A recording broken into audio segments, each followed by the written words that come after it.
think that the lead card knows that people are pushing hard in the second card, because they were on the tee well before those second card guys got to the green, and based on a couple of previous holes where they were able to change from the drives.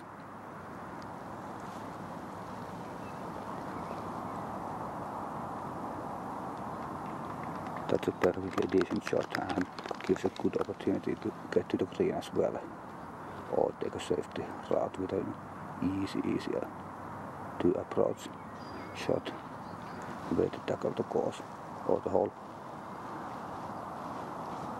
That faded out. That was a very soft shot, and what's worse than making a safety shot that lands in OB? Doing it in the last holes of the event when you are in the lead card.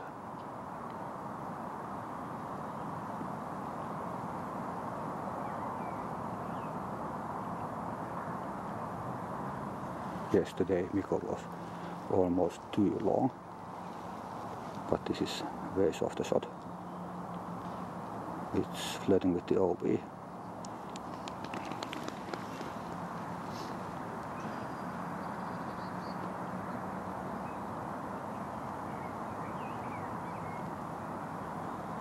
Using if you got them side arm is a good option here. It follows the natural curve of the fairway. The only trouble is the bush.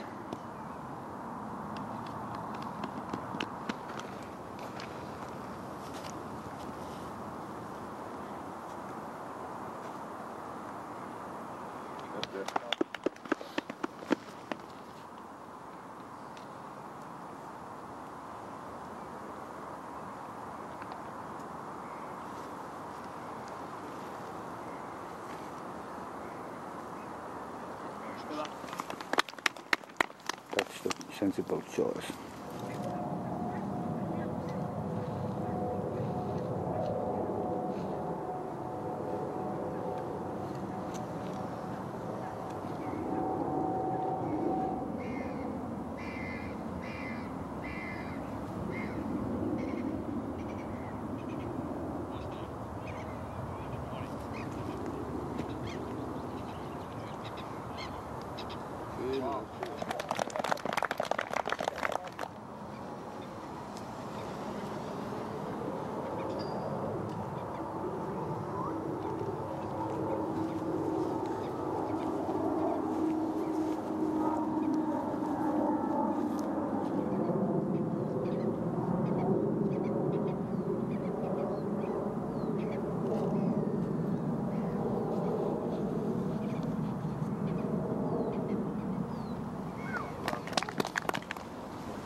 Mikko had his heels slightly in the air, leaning the balls of his feet deeper into the ground, avoiding slipping.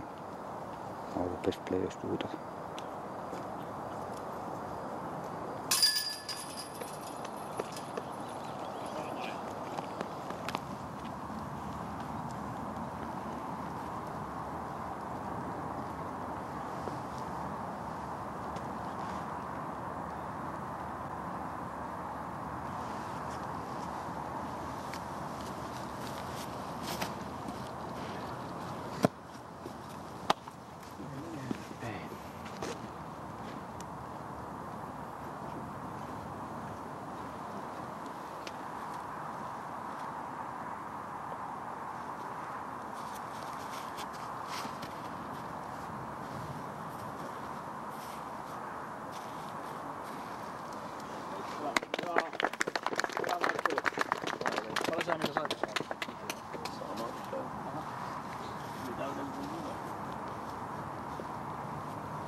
again.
For our final feature this episode, we return to our ongoing coverage of the 2012 PDGA World Championships.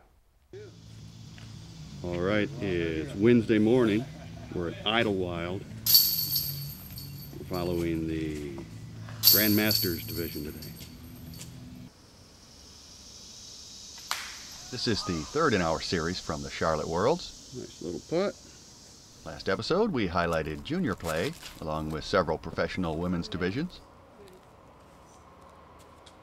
Earlier this show, we watched Dr. Rick Voakes sew up the title in Senior Grandmasters, the division for guys north of 60 years of age. Now we shift to the division one notch younger, the Grandmasters. Grandmaster eligibility begins at a half century. Well, you can count on Dr. Rick up the action this morning on hole 5 here at the Scrapyard at Idlewild. More or less straight away. Giant trees in the way. This first group did a great job of taming the slender hole. Oh, well, that's nice. Soft, soft, soft, soft. It would be even better if it wasn't an all clock spin round. Yeah, it would be much better. All right. Wow. Nice line. Wrong line, but it was nice. It was. Oh, it was. okay. I'm not sure it was that wrong. This division played 2 rounds the previous day on the short tees at Bradford Park. Thank you. Wrong fairway. Gotta ask.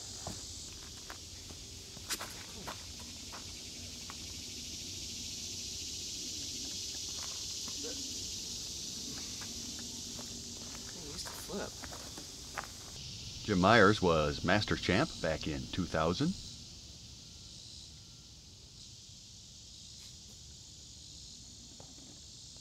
Dave Greenwell took the Masters title in '93 and added Grandmaster titles in '03, '04, and '07. Dave Greenwell with a nice deuce to start the morning's round.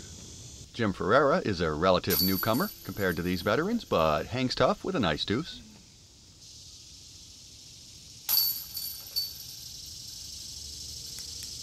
Par for Jim Myers. And there's Mark Lizard Lawyer Ellis. The well-executed drop-in. The world champions just keep on coming. Jim Oates won Masters in '99 and Grandmasters in 2011. He liked it all the way. The rest of this card illustrated the difficulty of getting all the way to the pin.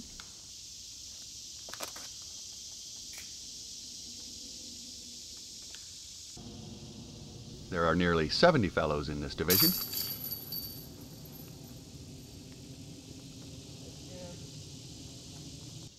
Dean Tannock won the Masters title in '05.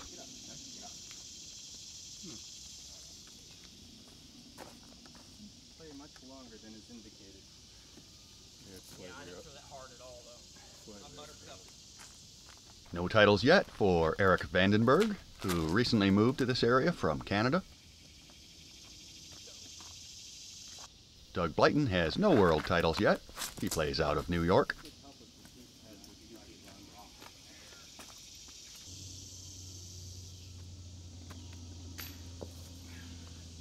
A well-marked natural hazard keeps players on their toes on this hole. Free relief is offered should a player land too close for comfort.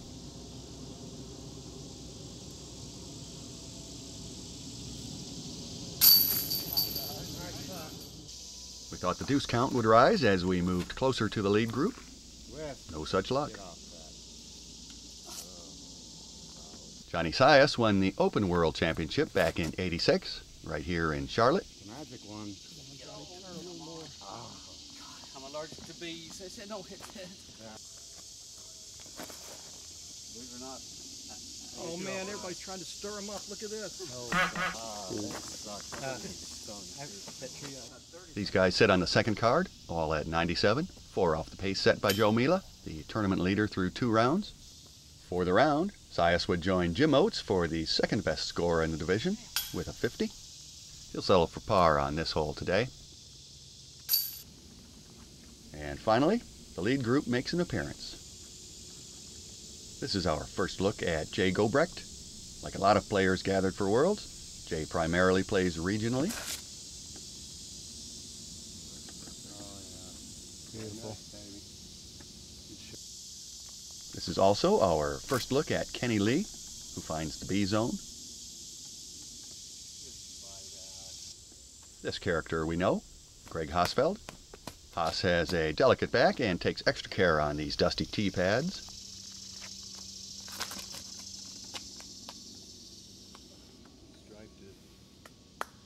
Nice shot.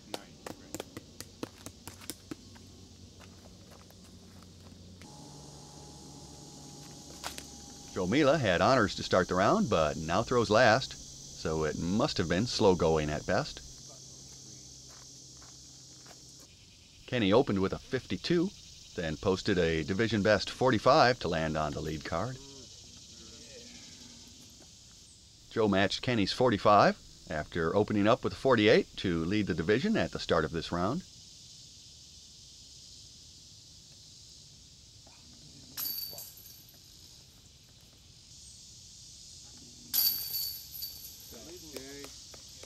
Matching 47s put Jay 1 throw off the lead. It was 48 and 47 to start for Haas. The next couple of holes here at the Scrapyard at Idlewild are dogleg right. The contrasting styles of these players allows for great comparisons. Jay opts for a forehand shot.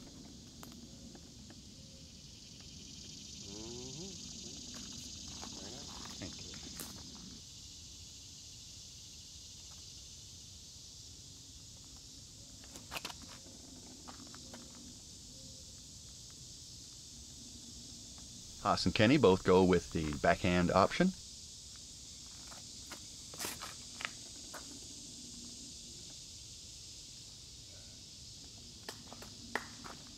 The southpaw lines up a backhand shot.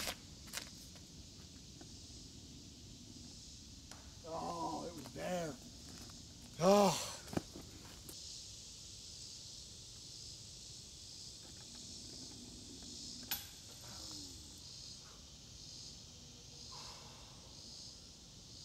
Gregg's pre-shot routine caught our attention.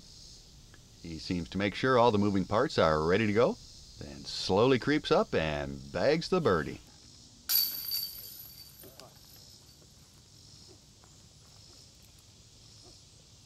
He knows there's a camera around here someplace.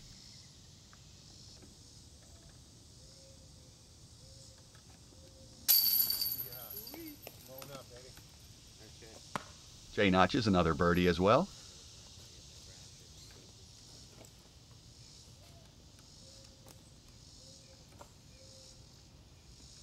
Some kind of a wardrobe malfunction going on for Kenny, so we sort of missed his easy deuce.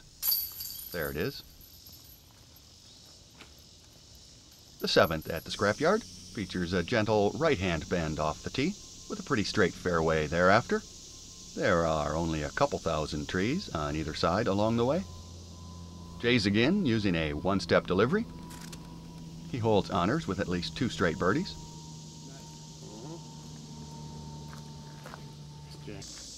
Haas also has at least 2 birdies in a row.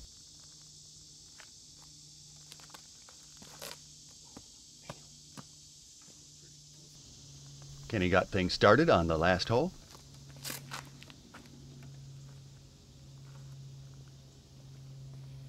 Joe's been on the struggle bus so far, but only by a matter of inches, through 2 holes on camera. Success for all 4 here off the tee. Oh, stand up, stand up. Haas can't talk this one into anything. I'll take that grunt as a no comment.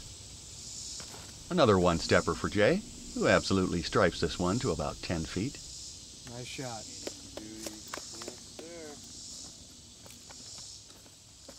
Joey caught a tough stance among the stumps. He'll have to settle for par 4. So far, we've only seen backhands from Kenny. Nice versatility. Well done.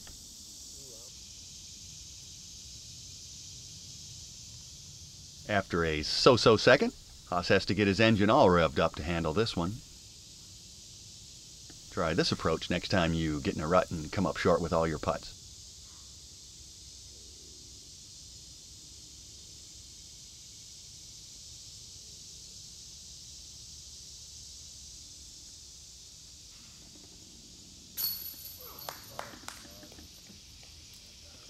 Gregg Hosfeld getting the putter warmed up.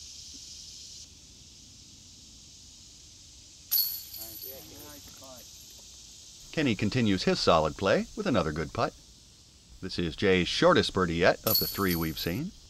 The 8th here at the Scrapyard brings some welcome variety. Welcome at least to those who keep it in bounds.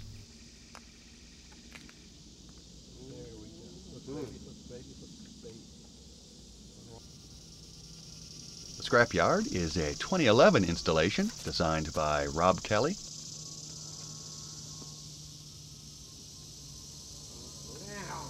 Funding for this course, it turns out, came entirely from scrap metal, which explains the memorable course name.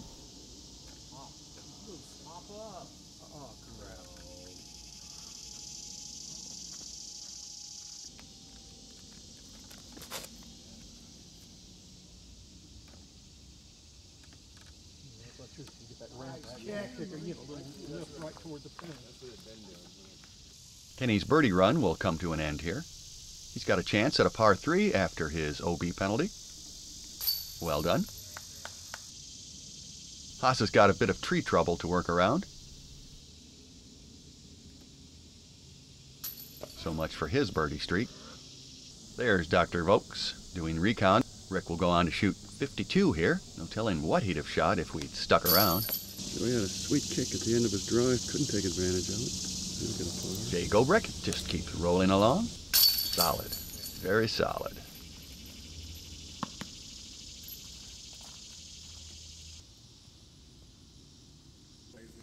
Our final hole here with this group is the visually daunting 9th. Jay has only been a pro since '04 and has finished as high as 4th in his 7 previous pro worlds. Haas picked up an Open Division World Championship back in '87 and added grandmaster titles in '08 and '10. Down. Any other hole, that would have been a really nice shot. I believe there's a large drop-off over there. Kenny Lee would drop out of the Grandmasters lead group after posting a 55 this round. Missed that green stuff. Yeah. Joe was the World Masters champion back in '01. Most of Joe's best holes this round were away from the camera. He posted a 54. They weren't kidding when they said there was a drop-off beyond the basket. It's not easy getting an approach shot, let alone a drive, to settle down on this hogsback. Both Kenny and Haas slide right down the far side and face a mortifying putt coming back. Jay has played flawless golf on camera today, and this layup is the right move. He'll be at the top of the leaderboard at the final 9 on Saturday. It's a good bet Joe won't run up and give us a hug the way Dr. Rick did, but at least we captured one birdie from him during our visit, and a tough one at that. Beauty. Wow. Nice, Joe. Gutsy putt. Joey will be around for the finals as well. Kenny played his best golf early in the week and tailed off a bit later on. It's that. He took home 9th place in the end. One more showy putt for Haas. He excelled for our camera, but must have had a bit of trouble elsewhere to card a 54. He'll also be around at week's end. Woo. Sweet. No surprise, Jay took medal honors for the round with a blistering 48.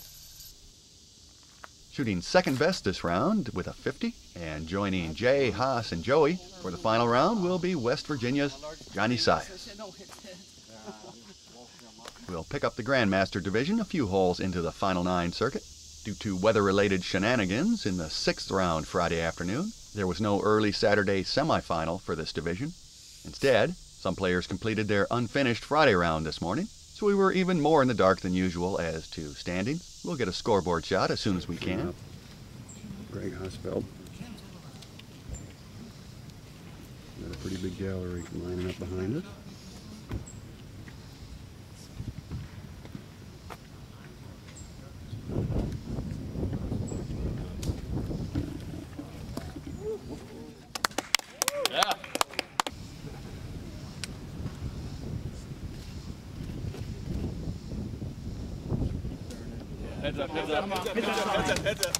That's trouble. Well, they got a spot. Right about here? Wait, it's coming back. I believe this is your leader. No, leave it till he comes. Before the unfinished round started, Jay was on top by 5 over Joe. Johnny trailed by 9. Haas by 11.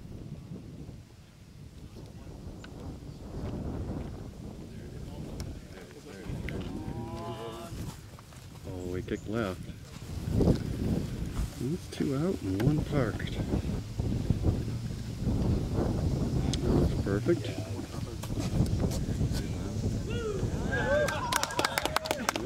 Sweet or sour here. 2 parked. 2 OB. Turns out the rain-soaked 6th round was huge for Johnny Sias. Johnny crafted a 46 out at Bradford, rated 1066, the highest rated round for the division all week. With that 46, Johnny gained 6 throws on Jay and passed Joe by a throw to vault into 2nd place to start this final 9. That'll be a circle 4 for Jay.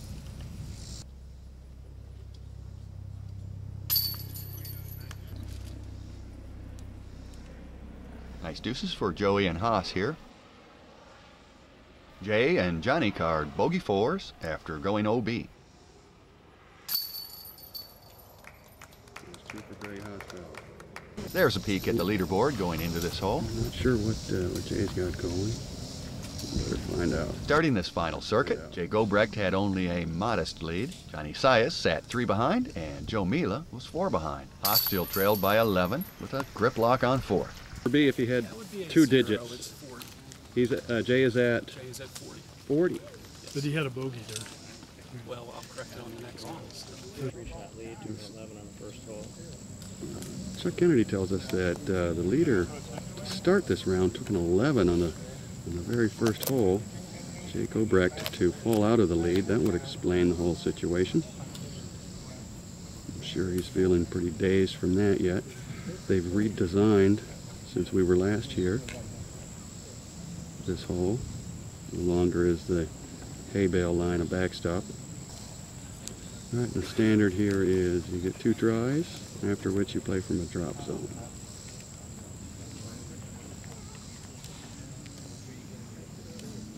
Put it in, put it in. Win.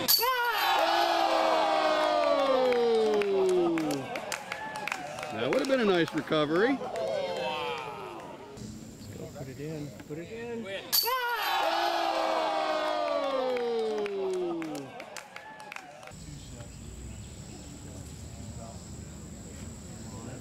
Nope.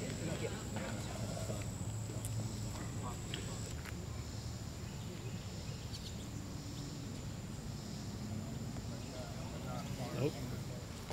All right, he'll be playing from the drop zone, which is over there. Yeah.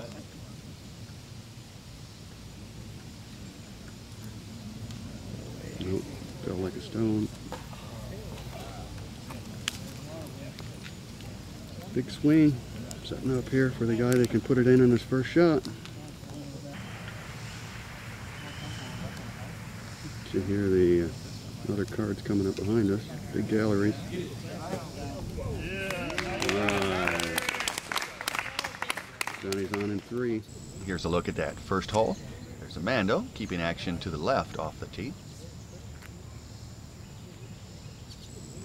Between bad shots and bad breaks, out of bounds troubles along the road added up to 11 for Jay.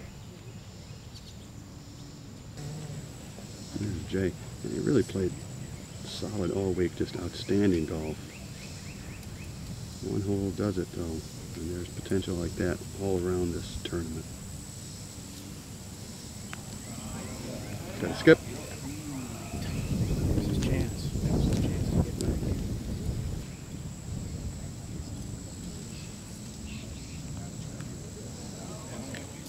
Nope. He'll be playing from the drop zone as well. Twice OB leaves this for double bogey 5 from the drop zone. Same shot, different angle.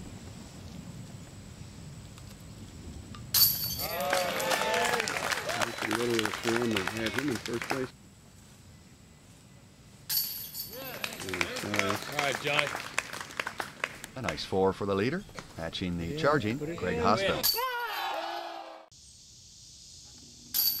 The final 9 was all said and done. Jay Gobrecht sat in 4th place. A 39 in the finals, 11 of those on one hole, was Jay's undoing. Taking home 3rd place was Joe Mela, who edged out Jay by a throw. He had 34 over the final 9. Beauty. Wow. One throw ahead of Joe sat a happy Gregg Hosfeld. Despite his stellar play on camera, Haas was lounging in 4th, 11 back with what turned out to be only 27 holes to play. By the time he carded a remarkable 26 for the final 9, Haas had hopped into 2nd place. Johnny might not have expected to have the lead handed to him halfway down the first fairway, but once he was on top, he didn't look back. Johnny's 31 over the final circuit was good for a 3-throw margin and the 2012 PDGA Grandmaster World Championship title. For this episode of Disc Golf Live, that's all from Charlotte. Back to Randall. We'll have more from Charlotte, along with other stories from around the disc golfing world, when we return in a couple of months with another episode of Disc Golf Live. Thanks to the crew in Helsinki for helping out, and thanks to the volunteers who submit our show for local stations to broadcast. Until next time, drive carefully.